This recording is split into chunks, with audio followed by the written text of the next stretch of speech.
Hello! Welcome back to my channel. Welcome back to my English class Bisaya version.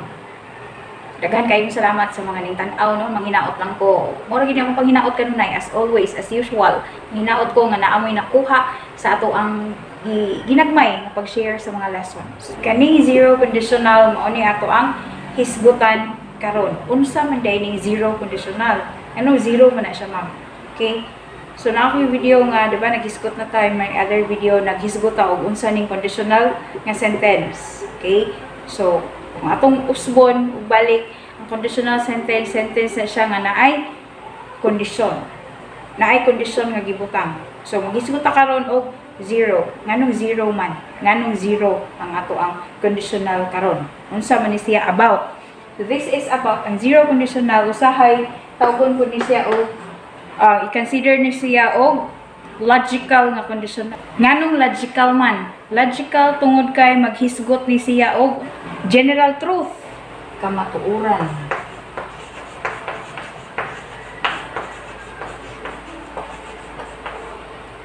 Tinuod gyud, no? Tinuod. Why bakak? Dili bakak. Tinuod gyud siya. General truth. Sa pa? Nganong logical? Kay naghisgot siya og scientific facts na ay basihanan from science, no? Science man nato, no? So gibase sa science. Ngano man na siyang logical man na? Tungod kay naghisgot gyud siya og mga butang nga will always happen.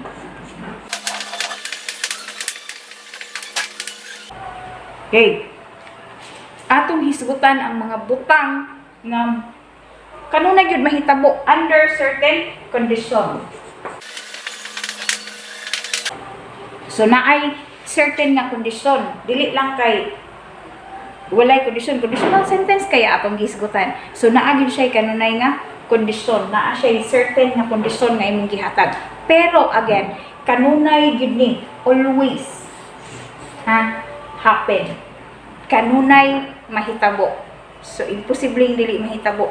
Posible gid kaayo siya nga mahitabo. Mahitabo gid siya. Dili kay di. Posible gid siya nga mahitabo.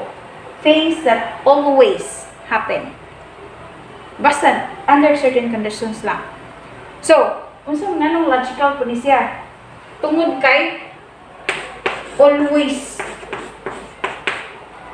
true gid ni siya. Tinuod gid siya. As in, tinuod. Mahitabo gid ni, diba? Direct always happen na ay fact, kamatuoran. Sa ato pa, zero conditional di ay naghisgot og kamatuoran. Dala.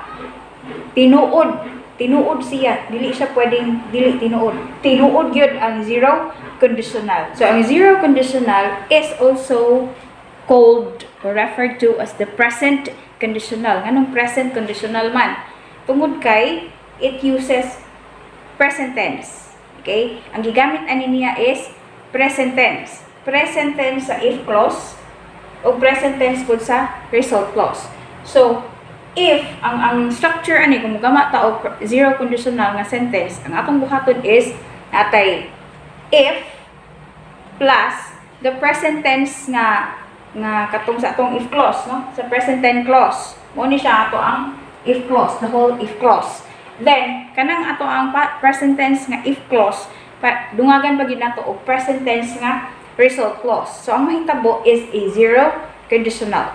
Okay? Example. So, if you mix yellow and blue, you get green. So, if you mix yellow and blue, you get green.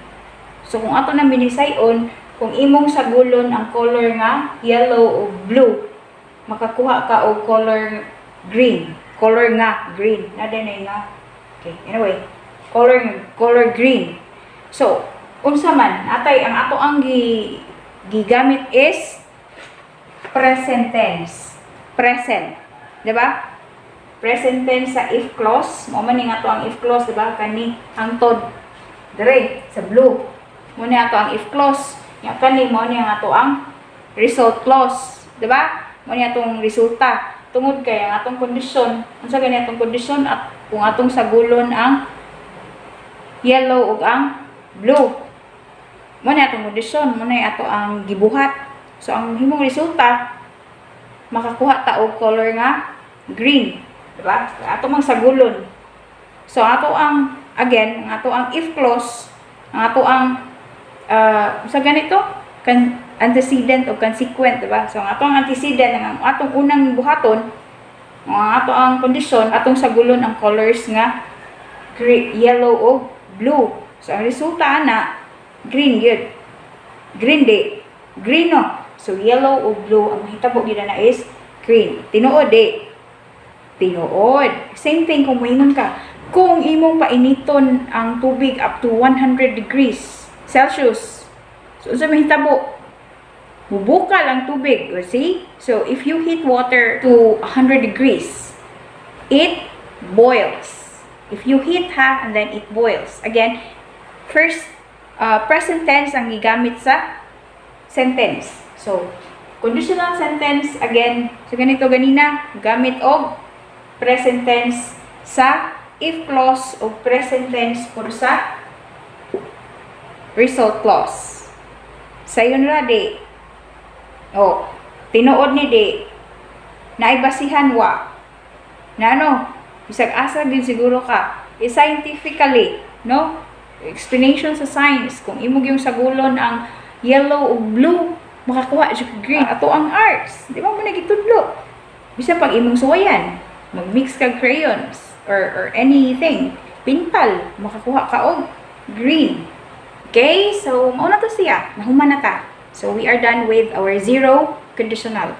Human na ta sa atong zero conditional. So, manghinaot ko nga nakakuha mo, nakasabot mo nya sa mga naglisod pag yun, pwede ninyo ni tanawon balik ang video or pwede mo comment sa comment section ng tanam mo o di good.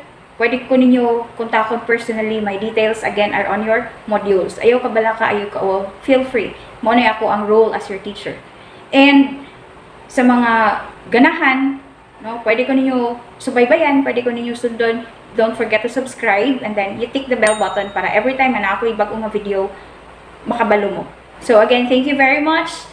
As your teacher, dili importante again para nako nga daghan kag nahuman, daghan kag naansiran anay imong module. Again, ang importante kung naakay nasabtan, naakay nahibawan. So daghan kay salamat. Bye-bye until next time. See you again. Bye-bye.